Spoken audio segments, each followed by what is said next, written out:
Hi guys, কি খবৰ তোমালোকৰ? মোৰ বৰ্তমান ভালে। মই আছোঁ আজি গাঁৱত। এয়া আমাৰ আৰু ভাই বোৱাৰীজনীয়ে কাপোৰ ধুই আছে। আমাৰ ইয়াতে দমকলৰ পানীবিলাক বহুত লেতেৰা, সেইকাৰণে পুখুৰীতে কাপোৰ ধুই আছে। মানে বগাৰ কাপোৰ একদম ৰাঙিল হৈ যায়গৈ, একদম হালধীয়া টিক টিক হৈ যায়গৈ একে দমকলৰ পানীবিলাক। এয়া দেখিছেনে? মই এতিয়া পথাৰত আছোঁ বৰ্তমান। আৰু এইবিলাক চাচোন ইমান অকণ অকণ ক'লা ক'লা কচু। মই কিন্তু লৈ যাম দেই। কোনে কোনে ক'লা কচু খায় মোৰ ঘৰত আহিব, এক মুঠা দি দিম।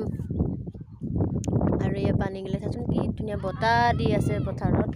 এয়া বৰ্তমান কাপোৰ ধুই হৈ গ'ল। এতিয়া আমি যাব ওলাইছোঁ ঘৰত। এইফালে মোৰ ল'ৰাটো আৰু ভাই বোৱাৰীটো ল'ৰাটো এনেই খেলি আছে সিহঁতে পানীতে। এতিয়া যাওঁ দেই। আজিলৈ ভিডিঅ'টো এইখিনিয়ে। Bye bye. এইজনী চাচোন কাপোৰ চাপোৰ দাঙি একদম বতাহত কি অৱস্থা হৈ গৈছে। আমাৰ ইয়াতে বহুত বতাহ দি থাকে, তাৰমানে একদম নন ষ্টপ বতাহ আৰু। সেইফালে এজনী কাপোৰ ধুব আহিছে চাচোন বাৰু।